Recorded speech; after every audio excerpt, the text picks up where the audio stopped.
Hello all my students of class 6, this is Priyanka Arora welcoming you all once again to Maths online class. Yes students, I am back once again in front of you to give you the same chapter which we were doing, and that is chapter number 14, comparing quantities. Yes students, till now we have completed till question number 11 of exercise 14.1 chapter number 14, and today in this video I will be teaching you from question number 12. Okay, so without wasting any more time, let us begin with question number 12 of the same exercise 14.1. So question number 12 is a man earns rupees 14,000 per month. एक आदमी per month 14,000 rupees earn करता है, कमाता है, and then he saves रुपी 5,000 और उस 14,000 में से 5,000 वो सेव कर लेता है and gives the rest to his 2 sons to be shared, और बाकी का जो अमाउंट बच जाता है वो बचा हुआ अमाउंट अपने दोनों बेटों को शेयर करने के लिए दे देता है, और शेयरिंग रेशियो है 4:5। इस गिवन रेशियो के अंदर वो अपने दोनों बेटों के बीच में शेयर कर देता है अपना बचा हुआ amount. So how much does each son get, so हर बेटे के पास में कितना शेयर आएगा, that we have to calculate. So see what we will do, first of all you will write his earning, उसकी अर्निंग कितनी थी हर month. So his earning was rupee 14,000 वो अर्न करता था हर month. Then his saving, and how much then he was saving, कितना बचा रहा था वो, ही was saving rupee 5,000। So remaining amount उसने अपने दोनों बेटों के बीच में डिस्ट्रीब्यूट किया है। तो first of all we have to count calculate the remaining amount. So what is the remaining amount here? For getting the remaining amount we will subtract 5,000 from 14,000. 14,000 में से हम 5,000 को subtract कर देंगे। क्यों? क्योंकि इतना वो अर्न कर रहा था और इतना वो सेव कर रहा था, इतना वो बचा रहा था, तो जो बचा रहा था उसको हम सब्ट्रैक्ट करेंगे तभी रिमेनिंग अमाउंट आएगा, और उसी रिमेनिंग अमाउंट को उसको अपने दोनों बेटों के बीच में डिस्ट्रीब्यूट करना है। So 14 - 5 will give you 9,000, so rupee 9,000। Okay, now this amount has to be distribute between 2 of his son. So ratio of distribution करने का जो रेशियो गिवन है क्वेश्चन में, that is 4:5। Okay, that means first son को 4 और second सन को 5।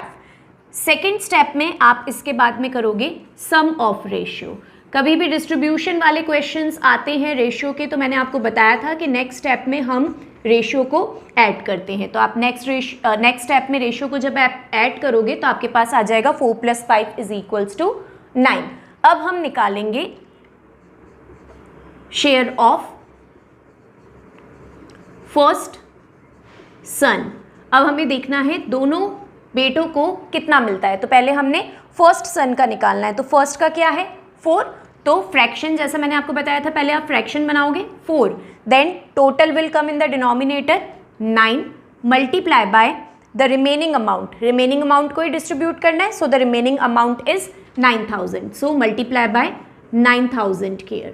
So cancel 9 1s are 9 and 9,000 times 9,000. Multiply 4 into 1,000 will give you rupee 4,000. So this rupee 4,000 is the share of first son. First son को 4,000 rupees मिलेंगे। अब अगर जब हम second सन का शेयर निकालेंगे, शेयर ऑफ सेकेंड सन, इसको निकालने के लिए या तो आप क्या करो, टोटल 9,000 है, 9,000 में से आप 4,000 को माइनस कर दो तो सेकेंड सन का शेयर निकल जाएगा डायरेक्टली 5,000, या फिर आप जिस तरीके से हमने फर्स्ट सन का निकाला है फ्रैक्शन में कन्वर्ट करके, तो सेकेंड सन का रेशियो था 5 upon total 9 multiply by the remaining amount, जैसे हमने फर्स्ट सन का निकाला था। सो 9 और 9,000 कैंसिल हो जाएंगे 1,000 टाइम्स, और आप मल्टीप्लाई कर देंगे 5 into 1,000 is equal to 5,000 rupees. So this will be the share of first son and second son. ये मैंने आपको फ्रैक्शन की तरह बताया, लेकिन जब हम एक का निकाल लेते हैं तो दूसरे का हम डायरेक्ट सब्ट्रैक्ट करके भी निकाल सकते हैं। लाइक कैसे मैंने बताया, टोटल जो सेविंग के बाद में अमाउंट बचा था 9000 जिसको दोनों बेटों के बीच में डिस्ट्रीब्यूट करना था, उसमें से हमने जब फर्स्ट का निकाल लिया तो फर्स्ट का कितना आया 4000। तो 9000 में से ऑब्वियसली अगर 4000 फर्स्ट सन के पास जा रहे हैं तो रिमेनिंग सेकंड सन के पास में जाएंगे। तो आप सब्ट्रैक्ट करके भी निकाल सकते हो सेकंड सन का like this. It's up to you. You want to calculate like this, then you can calculate, or if you want to calculate by subtraction, so you can find out by subtraction also. Clear? See now question number 13, and it is the ratio of savings to expenditure of Mr. Ram is 5:7 per month. Mister Ram की saving और expenditure, saving means कितना amount वो save कर रहे हैं और expenditure means कितना वो खर्च कर रहे हैं, उसका रेशियो गिवन है क्वेश्चन के अंदर। And then the amount of his saving is given that the saving is 25,320 per month. So what is his expenditure, expenditure का अमाउंट पूछा गया है। अब हमें एक्सपेंडिचर पूछी गई है और हमें टोटल इनकम भी नहीं पता है। So see first of all you will write his savings is equal to ₹25320. So this is his saving per month. Per month saving उसकी given है. Then expenditure is not given. His expenditure is equal to question mark, we don't know. Then his total income is also not given. दोनों ही नहीं given है। अगर total income given होती तो total income में से अगर हम सेविंग को सब्ट्रैक्ट कर देते तो हमारे पास एक्सपेंडिचर का अमाउंट आ जाता। ओके, सबसे पहले हम क्या करेंगे, अब यहाँ पर हम लेट करेंगे, कंसिडर करेंगे let his total income be x.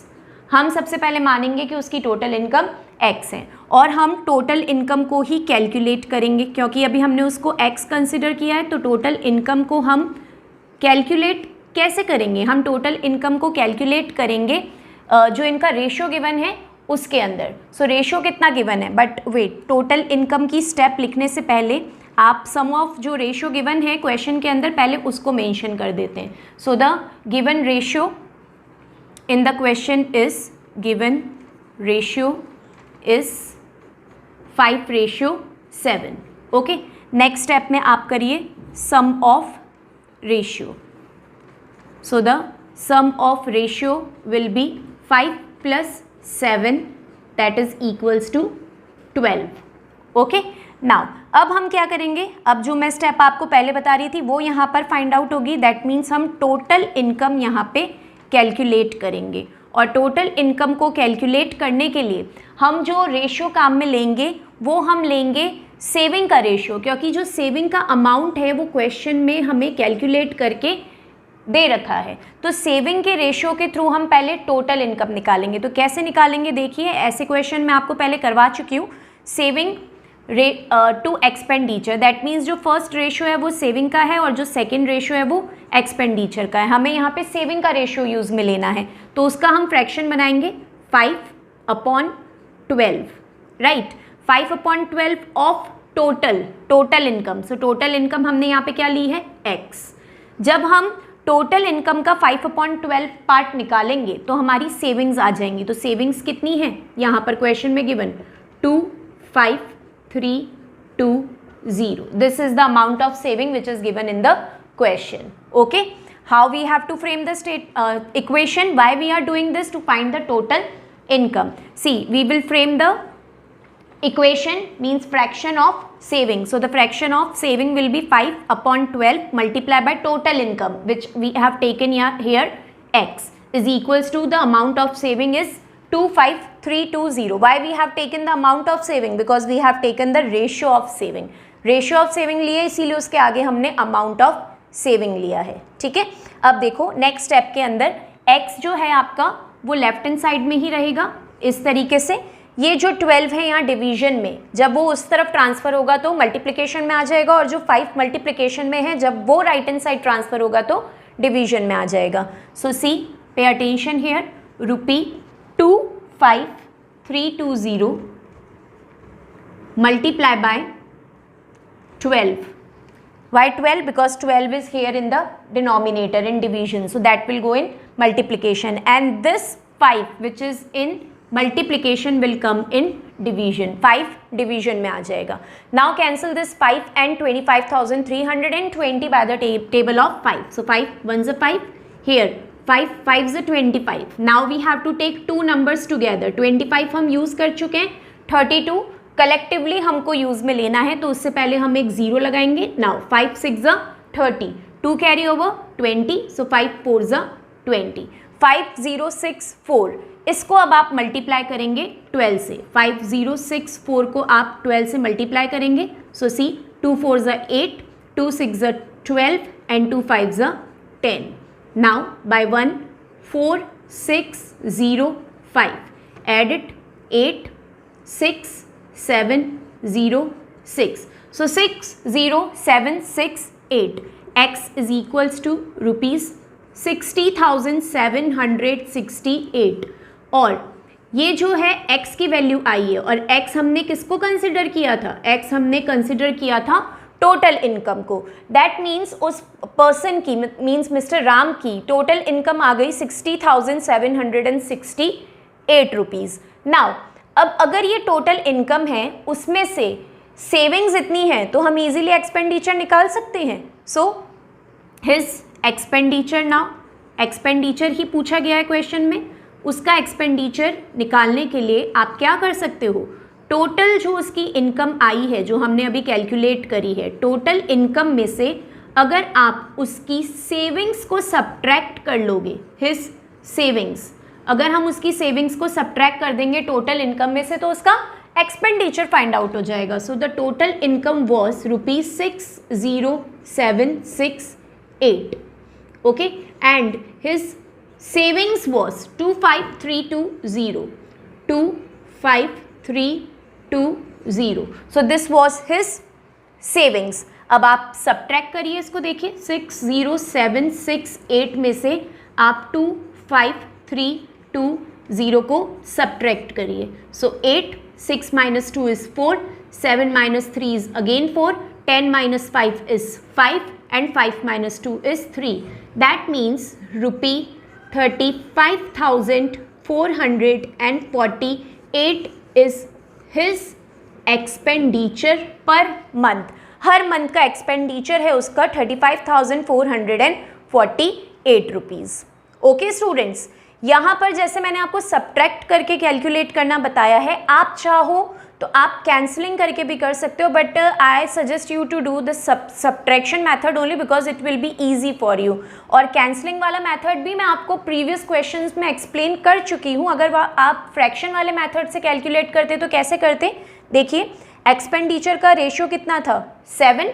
तो पहले आप 7/12 लिखते, लाइक दिस, 7/12 लिखते फ्रैक्शन के अंदर, और टोटल से मल्टीप्लाई कर देते 60768. अब आप कैंसलिंग करके 7 से मल्टीप्लाई करके जब आप फाइंड आउट करेंगे तो आपके पास आंसर यही आ जाएगा 35,448. So it's totally up to you, आप किस मेथड से करना चाहते हैं. आप कैंसलिंग फ्रैक्शनल मेथड से करना चाह रहे हैं या फिर आप सब्ट्रैक्शन मेथड से करना चाह रहे हैं. बस अगर एक की वैल्यू फाइंड आउट हो जाती है तो हम इजीली फिर दूसरे की वैल्यू भी फाइंड आउट कर सकते हैं, and that is simple by subtraction only.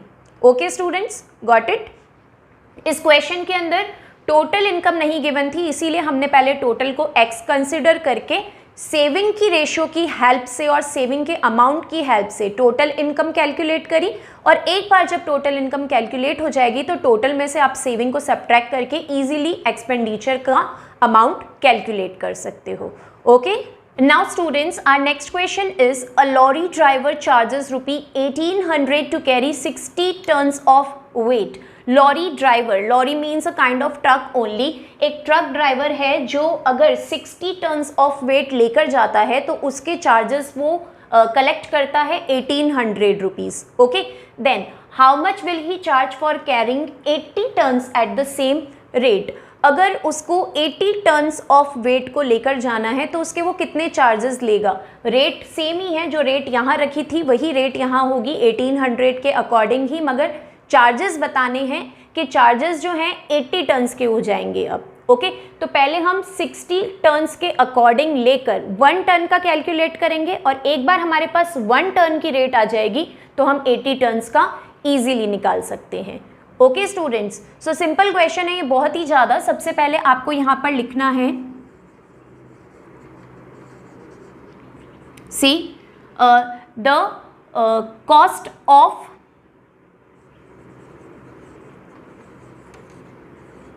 $60 tons of weight is equal to ₹1800। अगर 60 टर्न्स वेट ले जाया जा रहा है तो उसके लिए कितनी कॉस्ट लग रही है? 1800 रुपीज़। तो पहले हम ज़्यादा का गिवन है, 60 टर्न्स का गिवन है, हम 1 टर्न का कैलकुलेट करेंगे यहाँ पर ताकि हमें पहले पर टर्न की पता चल जाए। So cost of 1 ton of weight, हमें पता करना है कि अगर सिर्फ 1 टन वेट ले जाया जाता तो कितना अमाउंट चार्ज होता। सो 1 टन के लिए आप क्या करेंगे, आप इसको डिवाइड कर देंगे 60 से। ओके, क्योंकि 60 टर्न्स की गिवन है तो 1 टन की निकालने के लिए आप 1800 को 60 से डिवाइड कर देंगे। सो डिवाइड करिए आप, 0 से 0 कैंसिल, 6 1 ज़ा 6, 6 3 ज़ा 18 एंड 0। दैट मीन्स अगर 1 टन का वेट ले जाया जाता उस पर्टिकुलर लॉरी के अंदर, सो 30 रुपीज़ चार्जेस लगते। Okay, now we have to calculate the cost of और rate of cost of 80 turns of weight. Okay, so 80 ton of weight की कॉस्ट पूछी है यहाँ पर। तो अब देखिए, प्रीवियस स्टेप में 1 टन की हमने फाइंड आउट करी थी, 1 की, अब हम ज़्यादा की कर रहे हैं, 80 की। तो अगर 1 की गिवन हो और हम ज़्यादा की निकालते हैं तो उस केस में हम करते हैं मल्टीप्लाई। सो 1 की कितनी आई थी? 30। अब 30 अब हमें निकालनी किसकी है? 80 की। तो 30 को हम मल्टीप्लाई कर देंगे सिंपली 80 से। So forget the zeros and multiply the numbers. 3 × 8 is equals to 24, then put 2 zeros. So 2400 will be the rate of 80 tons of weight. Okay, only one thing you have to remember, जब more items की rate given हो और हम 1 item की rate निकालते हैं तो उस कंडीशन में हम करते हैं डिवीजन, और जब 1 आइटम की रेट गिवन हो और हम मोर आइटम्स की रेट निकालते हैं तो उस कंडीशन में हम करते हैं मल्टीप्लिकेशन। तो वही करा है हमने यहाँ पर। पहले 60 टर्न्स की रेट गिवन थी 1800, तो हमने 1 टर्न की रेट निकाली, क्योंकि यहाँ पे बोला गया है लास्ट में क्वेश्चन में, आप देखिए सेम रेट सेम ही रहेगी।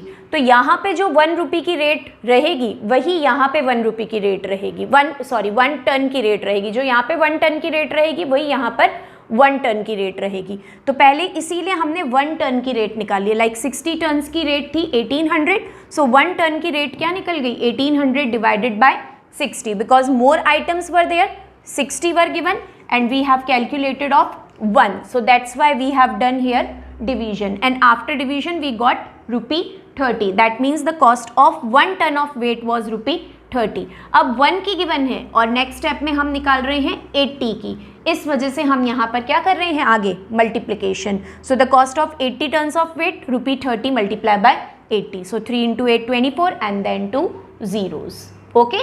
Now our next question is question number 15. Two numbers are in the ratio 9:7. If one number is 324, what is the other number?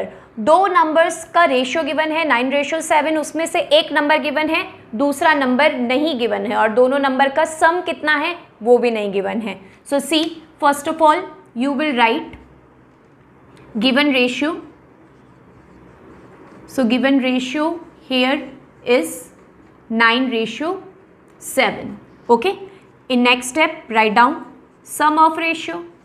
So the sum of ratio will be 9 plus 7 is equal to 16. Fine.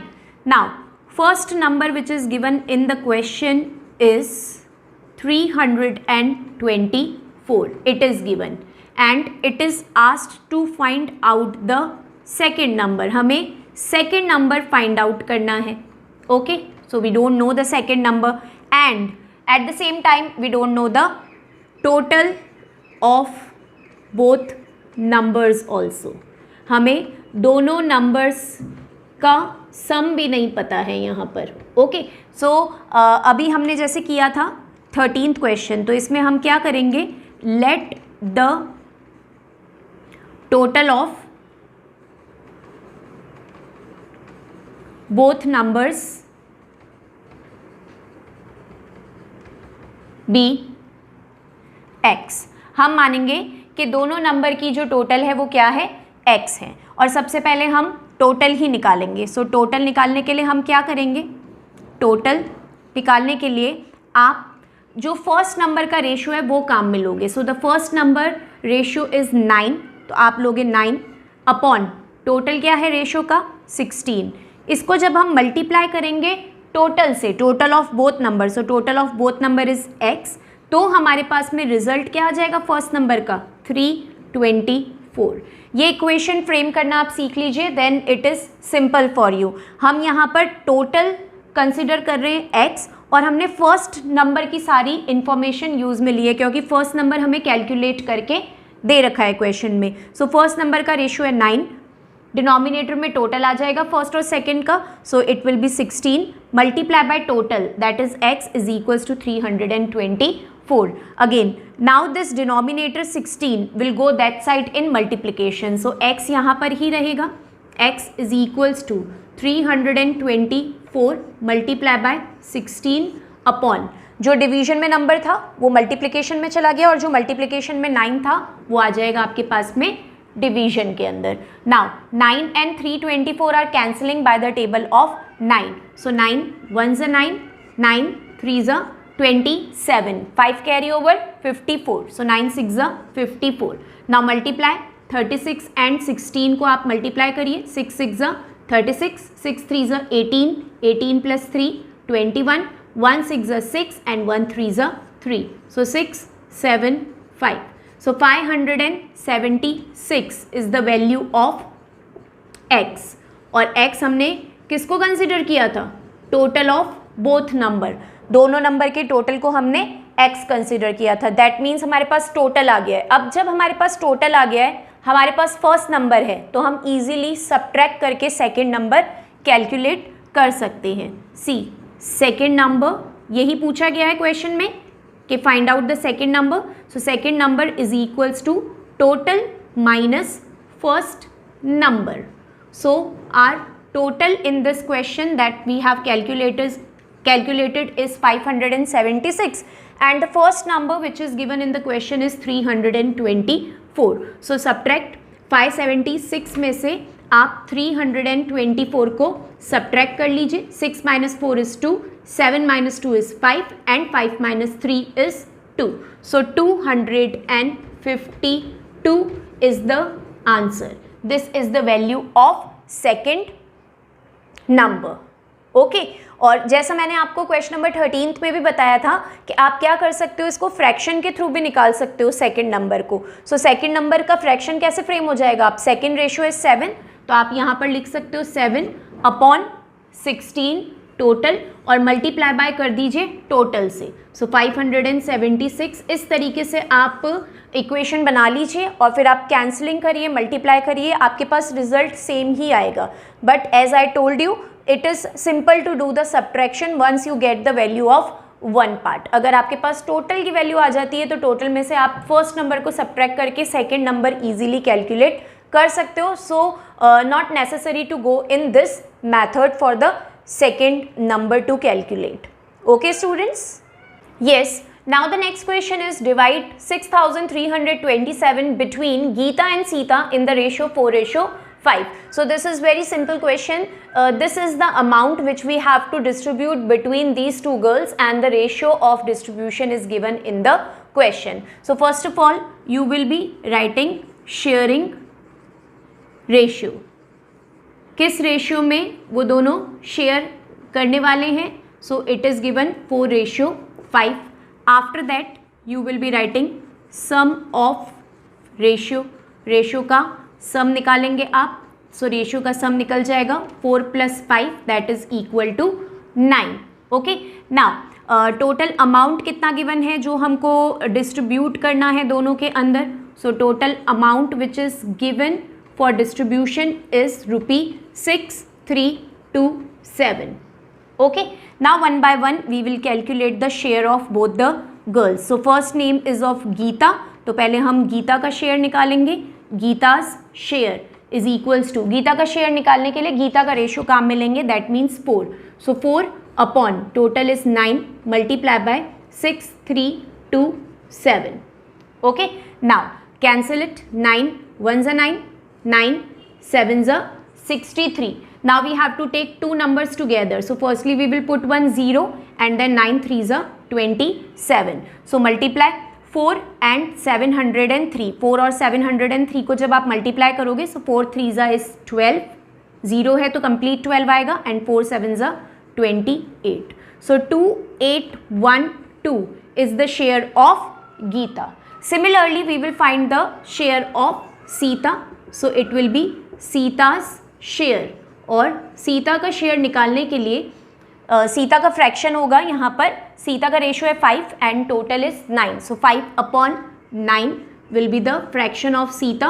और amount कितना है सीता का? 6327. So we will write 6327. Cancel it again by the table of 9. 9 1s are 9, 9 7s are 63, 0 and 9 3s are 27. Now multiply 5 and 703. So 5 into 3 is equal to 15 and 5 into 7 is equals to 35. So 3515. That means 3515 is the share of Sita and 2812 is the share of Geeta. Okay students, so this was quite a simple question. Understood? Now our next question is question number 17. The ratio of copper and zinc in an alloy is 5:7. एक alloy है, वो जो alloy है वो copper और zinc की help से बनाया गया है और कॉपर और जिंक का जो रेशो गिवन है क्वेश्चन में वो गिवन है 5:7. If the weight of copper is 35.5 ग्राम, अगर कॉपर का वेट 35.5 ग्राम है उस अलॉय के अंदर, so what is the weight of zinc, तो जिंक का कितना वेट होगा. स्टूडेंट्स कभी भी इस तरीके के क्वेश्चन आते हैं कि एक क्वांटिटी की वैल्यू गिवन है और दूसरी क्वांटिटी की वैल्यू मिसिंग है, तो उसके अंदर आप हमेशा टोटल वेट को एक्स कंसिडर करके ही फाइंड आउट करेंगे. ओके, जैसा हमने क्वेश्चन नंबर 13 किया था, फिर हमने जिस तरीके से क्वेश्चन नंबर 15 किया था, उसी तरीके से ये क्वेश्चन नंबर 17 है. सो देखिए, सबसे पहले आप क्या करेंगे, आप लिखेंगे गिवन रेशियो. तो इस क्वेश्चन में जो गिवन रेशियो है कॉपर और जिंक का वो क्या है 5:7. ओके, उसके बाद में आप नेक्स्ट स्टेप होगी आपकी सम ऑफ रेशियो. अब आप रेशियो का सम निकालिए, तो रेशियो का सम क्या हो जाएगा यहाँ पर 7 + 5 इज इक्वल टू 12. राइट. अब वेट ऑफ कॉपर गिवन है यहाँ पर, तो वो भी लिख लीजिए आप, weight of copper. So the weight of copper is given here 35.5 grams. Okay, then हमसे पूछा गया है वेट ऑफ जिंक. जिंक का वेट कितना है ये हमें फाइंड आउट करना है. ओके, अब वही होगा, एक बार आप टोटल वेट निकाल दीजिए. टोटल वेट में से आप कॉपर के वेट को माइनस करिए तो आपके पास जिंक का वेट आ जाएगा. But the thing is we don't know the total weight also, so we will consider let the total weight of an alloy. So वो जो अलॉय है उसका टोटल वेट हम कंसिडर कर लेते हैं x. अब टोटल वेट को हमने x कंसिडर करा है तो हम टोटल वेट की ही वैल्यू फाइंड आउट करेंगे. और टोटल वेट की वैल्यू फाइंड आउट करने के लिए मैंने आपको क्या कहा था, आप कैसे फाइंड आउट कर सकते हैं, जो गिवन है उसका रेशियो लीजिए. तो गिवन क्या है यहाँ पर, कॉपर गिवन है, तो कॉपर का रेशियो क्या हो जाएगा 5. तो आप लिखेंगे 5 अपॉन टोटल कितना है 12, मल्टीप्लाई करेंगे आप टोटल से. सो टोटल को हमने कंसिडर किया है x और कॉपर का वेट कितना गिवन है 35.5 ग्राम. तो आप इस तरफ लिखेंगे 35.5 gram. Okay, then same thing, this 12 will go that side in multiplication and this 5 will go that side in division. So transfer the value here, you will write x only and then 35.5 gram multiply by 12 upon 5 you will write. Okay, then cancel 5 and 35.5. So 5 ones are 5, 5 sevens are 35 and 5 ones are 5. Decimal will come before 1 digit from back side, क्योंकि question में भी 1 digit के पहले थी तो हम cancel करके भी 1 डिजिट के पहले ही डेसिमल वैल्यू प्लेस करेंगे. Now you have to multiply 71 and 12. Forget the decimal और आप 71 और 12 को मल्टीप्लाई करिए. सो 2 1s are 2 and 2 7s are is 14. 1 1s are 1 and 1 7s are is 7. 2 5 8. 852. So x is equal to 852. एक digit के पहले decimal था, सो हम भी एक डिजिट के पहले डेसिमल की प्लेसमेंट कर देंगे. दैट मीन्स ये आ गई है हमारी 85.2 gram is the total weight of that alloy. उस अलॉय की टोटल वेट आ गई है जिसमें जिंक भी है और कॉपर भी है. कॉपर ऑलरेडी गिवन है क्वेश्चन में कि कितना कॉपर है, सो अब रिमेनिंग क्या होगा, remaining will be the weight of zinc. So यही हमको क्वेश्चन में पूछा है. तो वेट ऑफ जिंक निकालने के लिए हम क्या करेंगे, हम टोटल वेट में से माइनस कर देंगे कॉपर के वेट को, total minus copper. So total हमने अभी कैलकुलेट करा है 85.2 ग्राम. इसमें से कॉपर कितना था, 35.5 gram. So that was the weight of copper. Now subtract both. 85.2 में से आप 35.5 को सब्ट्रैक्ट करिए. So this 2 will become 12, right. So 12 minus 5 will give you 7. Then this 5 will become 4. So 14 minus 5 will give you 9. And this 8 will become 7. So 7 minus 3 will give you 4. So that will be 49.7 gram. So this is the weight of zinc in that alloy. Okay students, so like this you have to solve question number 17. So today I have given you from question number 12 to question number 17 of exercise 14.1. I hope all these word problems are clear to you students. Watch the video, understand the word problems and then try solving all these word problems yourself. So today I will teach you till here only. Now I will see you back in my next lecture where I will be explaining you the remaining questions of this exercise, and then in the next lecture I will finish this exercise 14.1. Till then you please complete all your work of till question number 17 of this particular exercise. Fine students, so that's all for today. Now I will meet you back in next online class. Till then, you students please take care of yourself. Thank you so much.